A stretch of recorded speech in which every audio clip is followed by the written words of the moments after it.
Welcome to the point. నేను Vijay. BRS అధినేత కేసీఆర్పై విమర్శలు గుప్పించారు సీఎం రేవంత్ రెడ్డి. తెలంగాణ ఇచ్చినందుకు కాంగ్రెస్ పార్టీ విరణ అయిందా అంటూ ప్రశ్నించారు ఆయన. ఏలకతుర్తి సభలో మాజీ సీఎం కేసీఆర్ చేసిన వ్యాఖ్యలకు గట్టి కౌంటర్ ఇచ్చారు సీఎం రేవంత్ రెడ్డి. ఇక దీనిపై మాట్లాడేందుకు మనతో పాటు ప్రొఫెసర్ శ్రీనివాస్ జునుగురి గారు మనతో ఉన్నారు, విశ్లేషకులు.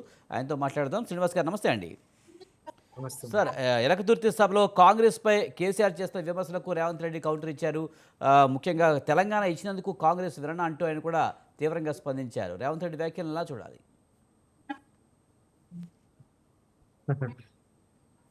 ఫస్ట్ ఆఫ్ ఆల్ మనం కేసీఆర్ గారి సభ గురించి మాట్లాడాలి.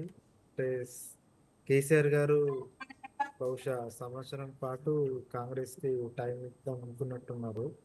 సో అందుకని సంవత్సరం వరకు లోక్సభ ఎలక్షన్ తర్వాత అసలు కేసీఆర్ గారు బయటకు రాలేదు. మంచి అకేషన్ ఏంటంటే ఇది 25 సంవత్సరాల బీఆర్ఎస్ టిఆర్ఎస్ ఆవిర్భావ సభ మంచి సందర్భం అనుకొని కాంగ్రెస్ పై విమర్శలు గుప్పించడం జరిగింది. So correct time. తర్వాత సంవత్సరం తర్వాత తను బయటకు వచ్చి చెప్పడం జరిగింది. సో దీంట్లో కాంగ్రెస్ పైన చాలా మొత్తం అసలు ఒక వ్యక్తి పైన కాకుండా ఇంతకు ముందేమో పాత రోజుల్లో వ్యక్తి పైన అట్లా ఇట్లా విమర్శలు చేసే వాళ్ళు, బట్ ఈసారి ఒక వ్యక్తిని టార్గెట్ చేయకుండా ఒక మొత్తం కాంగ్రెస్ ని అనే ఒక ఇమేజ్ ని పెట్టుకొని క్రిటిసైజ్ చేయడం జరిగింది. సో దీంట్లో చాలా సైకాలజీ ఇన్వాల్వ్ అయ్యింది. సో అంటే అంటే కేసీఆర్ గారు ఏమనుకుంటున్నారంటే తను రేవంత్ రెడ్డి గారు క్లియర్ అంటే ప్రాపర్ అపోనెంట్ కాదేమో అని క్లియర్ గా మనకి ఇండికేట్ చేస్తున్నాడు. అంటే సీఎం అనే స్థాయి హోదాలో ఉండి కూడా కేసీఆర్ గారు అసలు ఎక్కడా రేవంత్ రెడ్డి గారి పేరు మెన్షన్ చేయలేదు. సో సైకలాజికల్ గా ఎక్కడూ రేవంత్ రెడ్డి గారిని ఇన్ఫ్లుయెన్స్ చేయాలని అనుకున్నాడేమో నాకు అనిపించింది. దాంతోపాటు కాంగ్రెస్ లో ఉన్న చిన్న చిన్న గొడవలు ఎప్పుడు అపోజిషన్ హైలైట్ చేస్తూ ఉంటుంది. సో వాటిని హైలైట్ చేయడానికి ప్రయత్నించిండు. సో అంటే బేసికల్లీ కాంగ్రెస్ లో సైకలాజికల్ గా డిరైల్ చేయడానికి కేసీఆర్ గారు శత విధాల ప్రయత్నించిండు. సో ఒబ్వియస్లీ రేవంత్ రెడ్డి గారు దీనిపైన మరి గట్టి కౌంటరే ఇచ్చారు. సో ఇది అంటే ఇప్పటి నుంచి నాకు తెలిసి తెలంగాణలో పాలిటిక్స్ చాలా రసవత్తరంగా జరుగుతాయని నేను అనుకుంటున్నాను. ఎందుకంటే ఇప్పటి వరకు కేసీఆర్ గారు బయటకు రాలేదు. ఇప్పుడు మెల్లగా బయటకు రావడం స్టార్ట్ చేశారు సంవత్సరం అయ్యాక. సో ఇప్పుడైతే అపోజిషన్ స్ట్రాంగ్ గా గవర్నమెంట్ కౌంటర్ ఇస్తుందో అప్పుడే పాలిటిక్స్ అనేవి రసవత్తరంగా స్టార్ట్ అవుతున్నాయి. సో మీరు చూడండి, రేవంత్ రెడ్డి గారు కూడా ఎంత స్ట్రాంగ్ గా కౌంటర్ ఇచ్చారు. ఈరోజు 16 నెలలు అవుతుంది, సాలరీ తీసుకుంటున్నారు, సభకు రావట్లేదు, అపోజిషన్ లీడర్ అయ్యింది కూడా రావట్లేదు. అంటే చాలా అంటే చాలా డీప్ గా కాంగ్రెస్ కూడా తీసుకుంటున్నట్టుంది. బట్ పాలిటిక్స్ మాత్రం తెలంగాణలో చాలా రసవత్తరంగా సాగడానికి మాత్రం స్కోప్ క్లియర్ గా కనిపిస్తుంది. సో ఇప్పుడు ఇప్పుడు చూడాలి అసలు ఎట్లా మన BRS TRS is going to అంటే కౌంటర్ కాంగ్రెస్ నేరేషన్ ని మనం చూడాలి. ఇది చాలా కీలకమైన దశ ఇప్పుడు మన తెలంగాణ గవర్నమెంట్ లో. అంటే గతం నుంచి చూస్తే కనుక కేసీఆర్ బయటకు వస్తారు, గట్టి స్ట్రాంగ్ కౌంటర్ ఇస్తారనే పదే పదే ప్రకటనలు అయితే ఇస్తారు. కానీ ఆయన ఎప్పుడో ఒకసారి అసెంబ్లీకి వచ్చి వెళ్ళిపోవడం తప్పించి పెద్దగా ఆయన గట్టిగా స్పందించింది లేదు, ప్రజా సమస్యల మీద మాట్లాడింది లేదు. ఇప్పుడు రేవంత్ రెడ్డి కూడా అదే టార్గెట్ చేశారు. 16 నెలల కాలంలో జీతభత్యాలు తీసుకుని ఫామ్ హౌస్కే పరిమితమయ్యారు. సభకు కూడా రాని వాళ్ళకి ప్రశ్నించే హక్కు ఉందా అని అడుగుతున్నారు. మరి రాబోయే కాలంలో కేసీఆర్ ప్రజల్లో ఉండే అవకాశం కనిపిస్తుందంటారా? లేదు ఈ 25 సంవత్సర వసంతాల పండగకి వచ్చి వెళ్ళిపోయినట్టుగానే అనుకోవచ్చా? లేదు సార్, నాకు తెలిసి నాకున్న అబ్జర్వేషన్ అండ్ నెట్వర్క్ ద్వారా తెలుస్తుంది ఏంటంటే కేసీఆర్ గారు ఇప్పుడు చాలా అగ్రెసివ్ గా ముందుకెళ్ళడానికి ప్రయత్నిస్తారని నేను అనుకుంటున్నాను. ఎందుకంటే నాకు తెలిసి కావాలని ఒక 1 year టైం ఇచ్చారు కాంగ్రెస్ కు. అంటే ఎన్నో ప్రామిస్ చేశారు కదా. చాలా ప్రామిస్ చేశారు కాంగ్రెస్ వాళ్ళు కూడా. సో మరి మాకు సాధ్యం కానివి కాంగ్రెస్కి ఎలా సాధ్యం అవుతుంది అని నాకు తెలిసి ఒక టైం ఇచ్చారు. ఒక 1 ఇయర్ టైం ఇచ్చారు. 1 ఇయర్ 1.5 ఇయర్ టైం ఇచ్చారు. So according to BRS Congress కొన్ని పాలసీస్లో ఫెయిల్ అయిందని వాళ్ళు అనుకుంటున్నారు కాబట్టి సో ఎక్కడైతే ఫెయిల్ అవుతుందో అక్కడ చాలా అగ్రెసివ్గా పూర్తి చేయడానికి ఇప్పుడు వాళ్ళు ప్రయత్నిస్తారు. నాకు తెలిసి శ్రీనివాస్ గారు, నిజానికి ఎస్ సార్. కాంగ్రెస్ తను ఇచ్చిన హామీలన్నీ 100 రోజుల్లోనే పూర్తి చేస్తానని హామీ ఇచ్చింది. కొన్ని హామీలు అయితే అమలు చేశారు కొంతవరకు, కానీ మిగిలిన హామీలు అమలు చేయలేకపోయారు. దాని మీద బీఆర్ఎస్ మాట్లాడుతుంది, బీజేపీ మాట్లాడుతుంది, కానీ అవును. కేసీఆర్ మాత్రం ఇప్పటి వరకు మాట్లాడలేదు. నిజంగా హామీల విషయంలో ఫెయిల్ అయ్యారన్న విషయం 101 రోజు నుంచే మాట్లాడొచ్చు. కానీ కేసీఆర్ ఇంత టైం తీసుకోవడానికి కారణం ఏంటి? అంటే ఇంత టైం తీసుకోవాల్సిన అవసరం ఉందా? మరి 1.5 ఇయర్ వరకు మాట్లాడకుండా ఉండాల్సినంత అవసరం ఏమొచ్చింది అనేది కూడా ఆ, మాట్లాడుకుంటున్నారు. ముఖ్యంగా కాంగ్రెస్ అయితే ఆ, కేసీఆర్ని మూలన పెట్టేశారు కుటుంబ సభ్యులనే విమర్శలు చాలా కాలంగా చేస్తూ ఉన్నారు. లేదు మనమంతా కేసీఆర్ గారు 1 ఇయర్ ఆర్ 1.5 ఇయర్ వరకు బయటకు రాకపోవడానికి చాలా గట్టి కారణం ఉంది. ఆయన కేసీఆర్ గారు చాలా మెచ్యూర్డ్ పాలిటీషియన్ అండి. ఆయన చంద్రబాబు గారిని చూశారు, రాజశేఖర రెడ్డి గారిని చూశారు, అంతకంటే హేమని చూశారు. ఏ గవర్నమెంట్‌కైనా ఒక 1 ఇయర్, 1.5 ఇయర్ టైం ఇవ్వాలి. అయినా టైం ఇవ్వకుండా మనం ఎంత గట్టిగా విమర్శలు చేసినా జనాలు కూడా ఒప్పుకోరు. ఉమ్, ఎందుకంటే బీఆర్ఎస్ గవర్నమెంట్ 10 ఇయర్స్ ఉంది. సో ఇమ్మీడియట్‌గా గవర్నమెంట్‌కు టైం ఇవ్వకుండా క్రిటిసైజ్ చేస్తే వాళ్ళే చులకనైపోతారు. అది వాళ్ళకి కూడా తెలుసు. ఉమ్, సో 1.5 ఇయర్ ఇచ్చారు. 1 ఇయర్ ఇచ్చారు. వాళ్ళ పర్ఫార్మెన్స్ చూశారు. ఎక్కడైతే ప్రాబ్లమ్స్, ఎక్కడైతే పాలసీ ఇంప్లిమెంటేషన్‌లో కాంగ్రెస్ ఫెయిల్యూర్ అయిందని అనుకుంటున్నారో బీఆర్ఎస్ వాళ్ళు, అక్కడ వాటిని టార్గెట్ చేసి టైం ఇచ్చారు కాబట్టి ఇప్పుడు ఖచ్చితంగా వాటిని ఇక ఫుల్ హైలైట్ చేసి జనాల్లోకి దూసుకెళ్తారని నేను అనుకుంటున్నాను.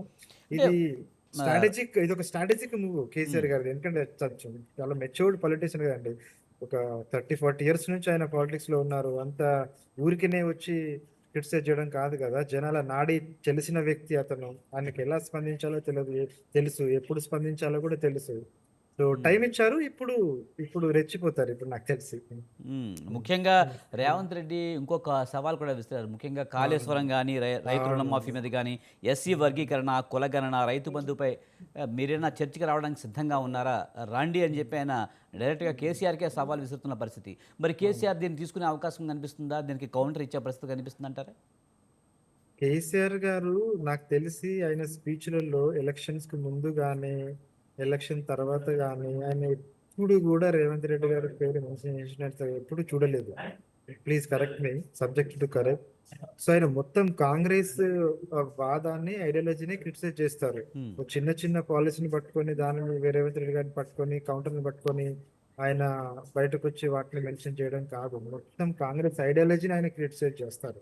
సో అది ఈయన ఇచ్చారని వెంటనే ఆయన బయటకొచ్చి చెప్పడం గాదు. సందర్భం చూసుకొని అప్పుడు వీళ్ళు ఎక్కడైతే ఫెయిల్ అయ్యారో వాటిని వాళ్ళని ఆలోచించడం. అంతేగాని ఈయన సీఎం గారు అన్నారు కాబట్టి ఇమ్మీడియేట్‌గా బయటకొచ్చి అంటే చెప్పడం సీఎం అంటే అట్లేం అన్నది లేదు. అంటే మామూలు వ్యక్తి కాదు కదా.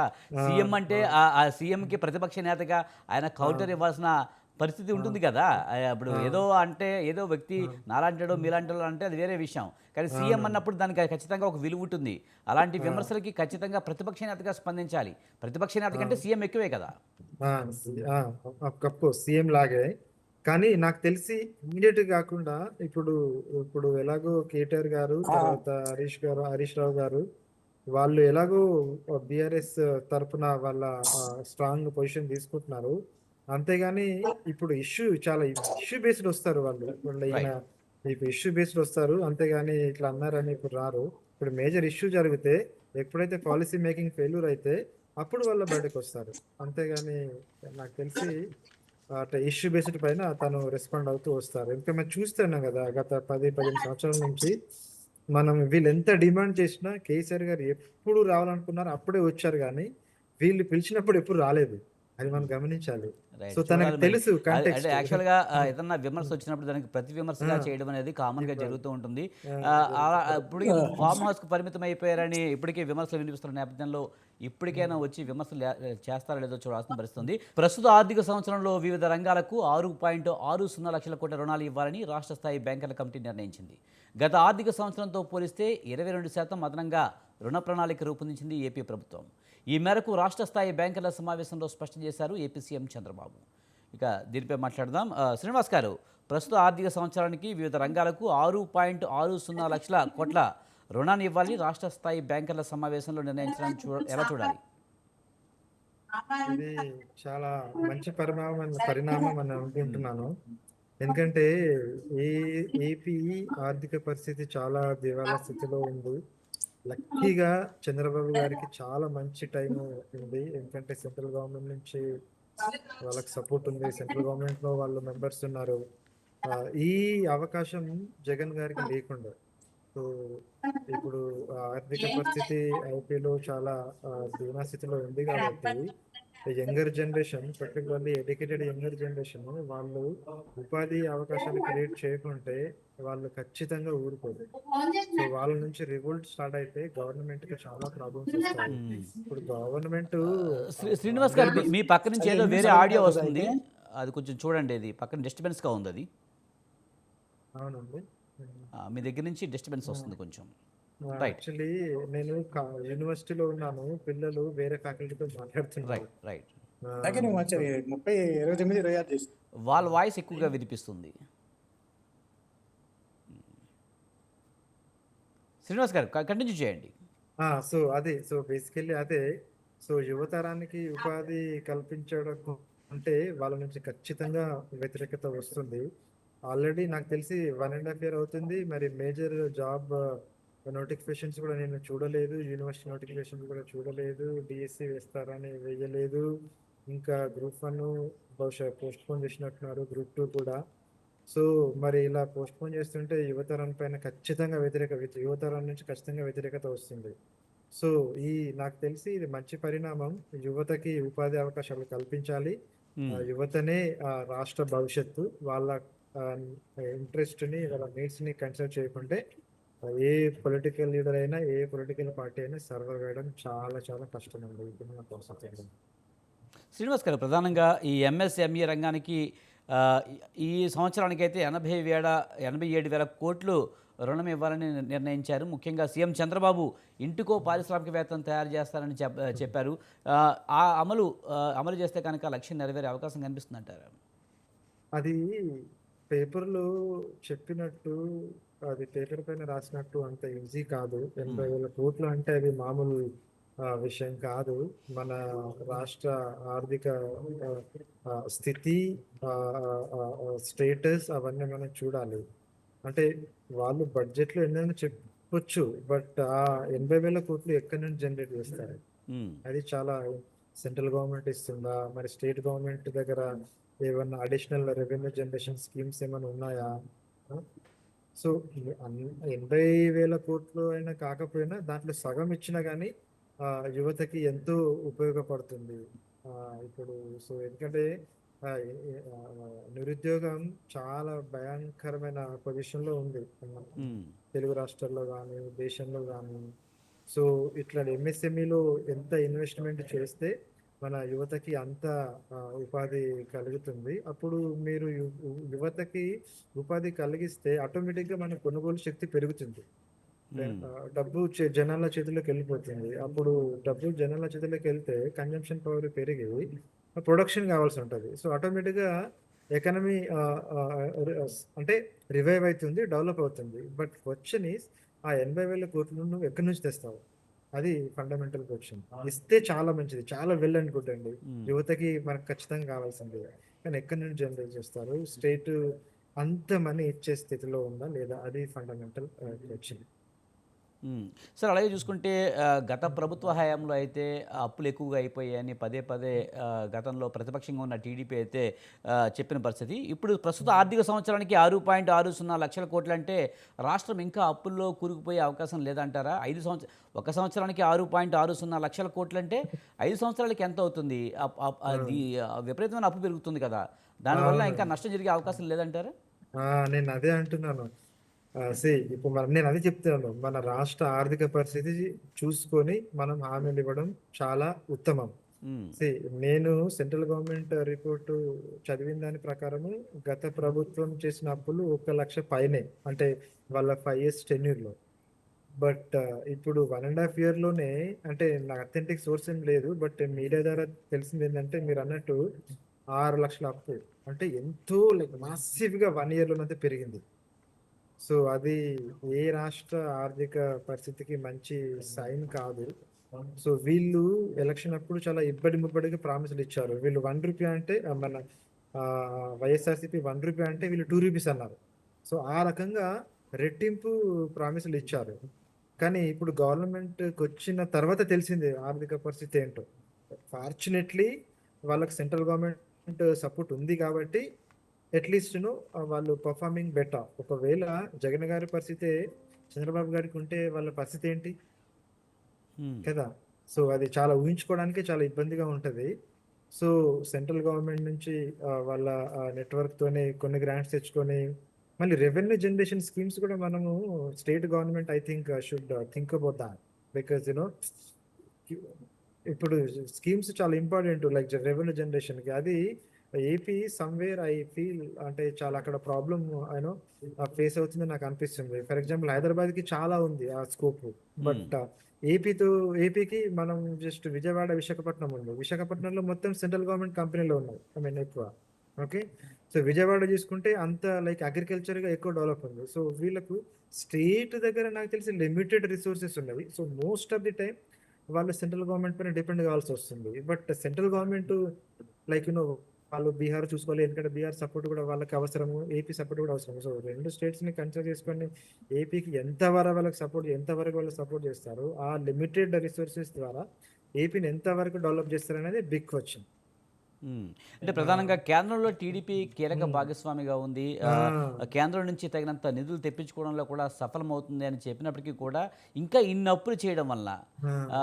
ఇంకా నష్టం జరిగే అవకాశం ఉంది కదా! కేంద్రం నుంచి చాలా నిధులు తెప్పిస్తున్నామని చెప్తున్నారు గానీ, ఇది వాస్తవ రూపంలో ఆహ్, కార్య ఆహ్, ఆహ్, కార్యరూపం దాలుస్తుందంటారా? నేనదే చెప్తున్నాను. సో, వాళ్ళిప్పుడు కేంద్రం గూడా మన నిర్మలా సీతారామన్ గారు ఆర్థిక శాఖ మంత్రి హ్మ్. అది 15,000 కోట్లు 1,500 కోట్లు అలాట్ చేశారు. అది కూడా ఎట్లా అలాట్ చేశారండి? ఇంట్రెస్ట్ రేట్‌తోని. ఏదో మన స్టేట్ డెవలప్‌మెంట్ కోసము కంప్లీట్‌గా ఇస్తేనేమో అదొక రకమైన విధానం. బట్ ఇక్కడేందంటే జస్ట్ అప్పు ఇచ్చినట్టే చెప్తున్నారు. సో, హ్మ్. ఇప్పుడు చేస్ సెంట్రల్ గవర్నమెంట్‌తో చేసిన అప్పుకి డిఫరెన్స్ ఏముంది? ఇప్పుడు వరల్డ్ బ్యాంక్ దగ్గర చేసిన అప్పుకి డిఫరెన్స్ ఏముంది? ఎందుకంటే వాళ్ళకి ఇంట్రెస్ట్ కడుతున్నాము. మనం వీళ్ళకి ఇంట్రెస్ట్ కడుతున్నాం. హ్మ్. సో, మనకి హెల్ప్ అనేది లైక్ ఏమి ఆశించకుండా హెల్ప్ చేయాలి. బట్ అన్‌ఫార్చునేట్‌లీ మరి వీళ్ళ టర్మ్స్ అండ్ కండిషన్స్ ఏంటో మనకు అంటే మన వాళ్ళకి తెలియకపోవచ్చు. బట్ హెల్ప్ అనేది ఏమి ఆశించకుండా చేస్తే అది ఏపీకి చాలా బెనిఫిట్ అవుతుంది. ప్రాక్టికల్‌గా మనకేం కనిపించట్లేదు అక్కడ నాకు తెలిసి. ఏవియేషన్ మినిస్టర్ చాలా ఆహ్, ప్రాజెక్ట్స్ తెస్తున్నట్టు నేను వాళ్ళ లింక్డ్ఇన్ పోస్ట్‌లు కూడా చూస్తున్నాను. State chief minister I mean supported media ద్వారా కూడా చూస్తున్నాను. చూస్తున్నాము. బట్ దెన్ ప్రాక్టికల్‌గా నాకు అంటే లైక్ మేబీ నేను I'm away from Andhra Pradesh. Not able to see. But then ఒకవేళ వాళ్ళు సెంట్రల్ గవర్నమెంట్ నుంచి ఫండ్ తెచ్చి డెవలప్ చేస్తే అది చాలా మంచి పరిణామం. ఎందుకంటే మళ్ళీ మళ్ళీ నేను హైలైట్ చేస్తున్నానంటే జగన్ గారికి లేని వెసులుబాటు వీళ్ళకుంది. టీడీపీ వాళ్ళకి. సో, ఇదే రైట్ టైమ్. దట్ టూ ఇప్పుడు మన ఏపీ తర్వాత బీహార్ మాత్రమే వాళ్ళకు సెంట్రల్ గవర్నమెంట్‌కి చాలా చాలా ఇంపార్టెంట్. సో, దీన్ని మించిన రైట్ టైమ్ ఎక్కడుందండి మనకు ఏపీ వాళ్ళకి? కదా! రైట్. సో, రైట్ ఈ సార్. టైమ్‌ని వాళ్ళు ట్యాప్ చేసుకోవాలి. అది. Right sir. మరొక అంశాన్ని చూద్దాం. హ్మ్. అమెరికా అధ్యక్షుడిగా డొనాల్డ్ ట్రంప్ రెండోసారి బాధ్యతలు చేపట్టి 100 రోజులు పూర్తయింది. అవును. మేక్ అమెరికా గ్రేట్ అగైన్ అంటూ నినాదాలను వినిపించి యుఎస్ ఎన్నికల్లో బంపర్ మెజారిటీతో విజయభేరి మోగించిన ట్రంప్ తన విధానాలతో ప్రపంచ దేశాల్లో వణుకు పట్టించారు. చివరకు సొంత దేశంలోనూ వ్యతిరేకత మూటగట్టుకున్నారు. సార్, ఈ అంశాన్ని ఎలా చూస్తారు? ముఖ్యంగా అమెరికా అధ్యక్షుడిగా రెండోసారి బాధ్యతలు చేపట్టిన తర్వాత 100 రోజులు పూర్తి చేసుకున్నారు ట్రంప్. ఈ 100 రోజుల్లో ట్రంప్ పాలన ఎలా అనిపించింది? అసలు ట్రంప్ పాలిసీసు, ఆయన పాలన గురించి మాట్లాడాలంటే ఎక్కడ మొదలుపెట్టాలో, ఎక్కడ ఏం చేయాలో అసలు అర్థం కావట్లేదు. తను వచ్చిన 100 రోజుల్లో చాలా రాడికల్ చేంజెస్ తీసుకొస్తున్నారు. రైట్ వింగ్ గవర్నమెంటు అసలు తను అనుకుంటున్నారు కావచ్చు అమెరికా ఫస్టు, అమెరికా సిటిజన్స్ కోసము చేసే పాలిసీస్ ఇది మా ఇంట్రెస్టు, మా అమెరికా ఫస్ట్ కాబట్టి చేస్తున్నాం అనుకుంటున్నారు కాబట్టి వాళ్ళ పాలసీస్ వల్ల ప్రపంచంలో చాలా చాలా రాడికల్ చేంజెస్ వస్తున్నాయి. ఎంత అంటే నేను సింగపూర్ ప్రెసిడెంట్ స్పీచ్ విన్నాను. తను ఏమంటున్నారంటే అమెరికా అన్ని రకాల టారిఫ్స్ మా గూడ్స్ పైన ఇంపోజ్ చేస్తే మాకు ఎలాంటి బెనిఫిట్ యూనో కావడం లేదు. సో ఇఫ్ మేము బెనిఫిట్ కాకపోతే వై డు వి అంటే మేము అమెరికాతో సంబంధాలు ఎందుకు కొనసాగించాలన్న స్థాయికి వచ్చారంటే ఆయన పాలసీస్ చూడండి. ఇమ్మీడియట్ గా అది పారిస్ క్లైమేట్ ట్రీటీ అగ్రిమెంట్ నుంచి బయటకు వచ్చారు. తర్వాత డబ్ల్యూటీఓ పైన కూడా చాలా అగ్రెసివ్ గా మాట్లాడుతున్నారు, అది మాకేం హెల్ప్ చేయట్లేదని. యునైటెడ్ నేషన్స్ పైన కూడా మన ఫండింగ్ స్టాప్ చేస్తున్నారు. సో ఇట్లాంటి పాలసీస్ అమెరికా ఐ మీన్ నాకు తెలిసి చాలా భయంకరమైన స్థితిలో గ్లోబల్ పాలిటిక్స్ ఉంది. సో ఈ పర్టికులర్లీ మన ఇండియా పైన కూడా 26 to 27% టారిఫ్స్ ఇంపోజ్ చేస్తున్నారు. అంటే బేసికలీ వాళ్ళ డొమెస్టిక్ సెక్టార్ ని డెవలప్ చేసుకోవడానికి తను చేస్తున్నారు. బట్ డొమెస్టిక్ సెక్టార్ కూడా ఎక్కువ జనాలు కన్స్ట్రక్షన్ సెక్టర్ పైన ఆధారపడి ఉన్నారు. అది నువ్వు ఇట్లా టారిఫ్స్ వేరే దేశాల పైన ఇంపోజ్ చేస్తే టైం బీయింగ్ వాళ్ళకి హెల్ప్ అవ్వచ్చు అమెరికా ఫస్ట్ విధానం పాలిస్తుంది. బట్ లాంగ్ టర్మ్ లో అమెరికాకి ఇది చాలా నెగటివ్ రామిఫికేషన్స్ కాబోతున్నాయి. సో రాబోయే వరల్డ్ పాలిటిక్స్, ఇంటర్నేషనల్ రిలేషన్స్ మనం ఎప్పుడైతే చూస్తున్నామో ఇప్పుడు అవి ఇలా సేమ్ ఉండలేకపోతాయి ఖచ్చితంగా. వాళ్ళ క్లోజ్ ఫ్రెండ్ యూరోపియన్ యూనియన్ పైన కూడా వాళ్ళు అంత టారిఫ్స్ ఇంపోజ్ చేస్తే అసలు యూరోపియన్ యూనియన్ కూడా నేను కొన్ని వెబినార్స్ కూడా కండక్ట్ చేశాను. వాళ్ళు ఏమంటున్నారంటే ఇఫ్ మేము అమెరికా మంచి ఫ్రెండ్ అనుకోని చాలా విషయాలలో ఎక్స్టెన్సివ్ గా కొలాబరేట్ అయ్యాము. But this guy all of a sudden imposing lot of tariffs on hour అంటే యూరోపియన్ యూనియన్. కాబట్టి మేము ఆటోమేటిక్గా వేరే దేశాలపైన ఆధారపడతాము. సో అందుకని యూరోపియన్ యూనియన్ కూడా మేబీ చైనా పైన కానీ, అమెరికా ఇండియా పైన కానీ, వేరే గ్లోబల్ సౌత్ కంట్రీస్ పైన కానీ ఫోకస్ చేసడానికి చాలా ఖచ్చితంగా మనకు కనిపిస్తున్నది. ఎందుకంటే ఆల్మోస్ట్ అన్ని దేశాల పైన తను టారిఫ్స్ ఇంపోజ్ చేస్తున్నారు. నేను ఇంకా అసలు భయంకరమైనది అంటే భూటాన్ పైన కూడా వాళ్ళు ఎంబార్గో డొనాల్డ్ ట్రంప్ విధిస్తున్నారు. అంటే అసలు నేను ఊహించలేకపోయాము. అంటే లైక్ మేబీ మన గవర్నమెంట్ కూడా ఇట్లాంటి పాలసీస్ తీసుకొస్తున్నారని ట్రంప్ తెలిస్తే మేబీ మన approach would have been different. ఎందుకంటే he didn't even leave India also. ఇప్పటి వరకు మనము బయటకు వచ్చి మన ఎక్స్టర్నల్ అఫైర్స్ మినిస్టర్ కానీ, ప్రైమ్ మినిస్టర్ గారు కానీ ఎక్కడ ఓపెన్ గా ట్రంప్ పాలసీస్ పైన రిజెక్ట్ ఆర్ క్రిటిసిజం చేయలేదు. జస్ట్ వాళ్ళు ఏమన్నారంటే we're assessing it, we're looking it. And ఇంత చేసినా కానీ వీఆర్ యూనో అంటే లైక్ యూనో అంటే మేము ఎక్కడ అమెరికాతో బెనిఫిట్ అవుతామో అక్కడ we try to establish relation with America అని అంటున్నారే తప్పితే వేరే దేశాలతో పోల్చుకుంటే మన దేశం ఇంకా ఏమి క్రిటిసైజ్ చేయట్లేదు. మేబీ ఇది ఒక స్ట్రాటజిక్ మూవ్ కావచ్చు. అంటే ఇంకా జస్ట్ 100 days కదా, like we're yet to see అంటే ఏంటి అవుట్కమ్ అని. ఇప్పుడు ఒక నైట్ అంటాడు అట్లా టారిఫ్స్ ఇంపోజ్ చేస్తామని అంటారు, మళ్ళీ వచ్చి అంటాడు 90 days హాల్ట్ లో పెట్టామంటున్నారు. సో స్టెబిలిటీ లేదు basically America you know president policies పైన. ఒకవేళ నువ్వు ఇంపోజ్ చేయాలనుకుంటే ఇమీడియట్ గా చేయొచ్చు కదా, లైక్ కెనడా పైన చేసినట్టు, వేరే చైనా పైన చేసినట్టు. బట్ మళ్ళీ 90 days హాల్ట్ అంటారు. సో అంటే లైక్ మన ఇండియన్ పాలసీ మేకర్ అంటే లైక్ ట్రైంగ్ టు అసెస్ ఏంటి అసలు ఇండియన్ పాలసీ అంటే ఆబ్జెక్టివ్ ఏంటి, అంటే ఎట్లా దీని అవుట్కమ్ ఏంటి, రామిఫికేషన్స్ ఏంటి. వీఆర్ ఐ థింక్ వెయింగ్ అంటే like waiting the ramifications of this film. Like నేను చెప్పినట్టు కొంచెం టైం ఇవ్వాలి. మనం టైం ఇవ్వకుండా ఊరికనే క్రిటిసైజ్ చేయకూడదు.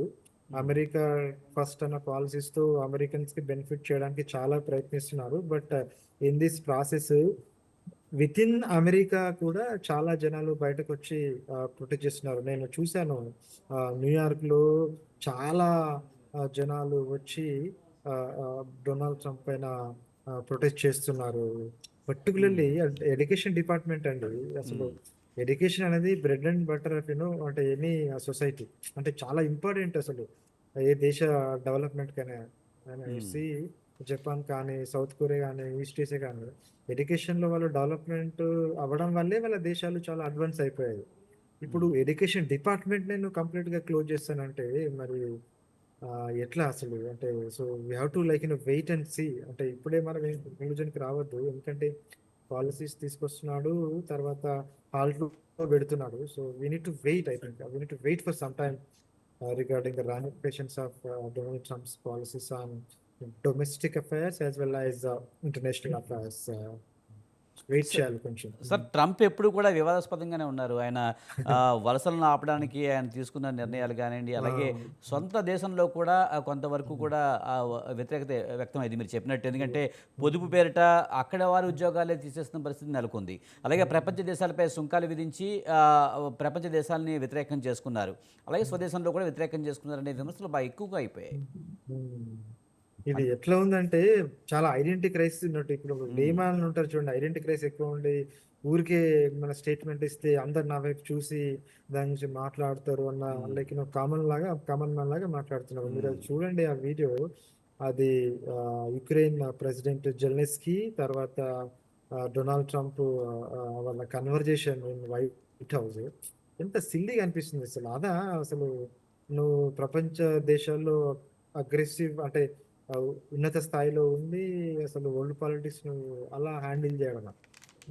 సో అది కాదు. ఐ థింక్ తన పాలసీ అడ్వైజర్స్ ఏంటో మరి మనకు అర్థం కావట్లేదు. సో అది చెప్పినట్టు మళ్ళీ చెప్తున్నాను. అంటే కొంచెం టైం ఇవ్వాలి. అంటే టక డెసిషన్ తీసుకుంటున్నారు. మళ్ళీ హాల్ట్‌లో పెడుతున్నారు. సో అది అంటే డొమెస్టిక్ అమెరికన్ సిటిజన్స్ కూడా అర్థం కావట్లేదు. గ్లోబల్ పాలిటిక్స్ కూడా రిప్పుల్ క్రియేట్ చేస్తున్నాయి. సో ఇప్పుడు వితిన్ అమెరికా నుంచి కూడా అంత పాజిటివ్ ఫీడ్‌బ్యాక్ ఏం రావట్లేదు. ఎట్ ద సేమ్ టైమ్ వేరే దేశాల నుంచి ఇంత పాజిటివ్ ఏం జరగట్లేదు. ఇన్‌ఫాక్ట్ చాలా కంట్రీస్ మేము అమెరికా నుంచి we want to go right. Away from American ties అని అంటున్నారు. సో మరి చూడాలి.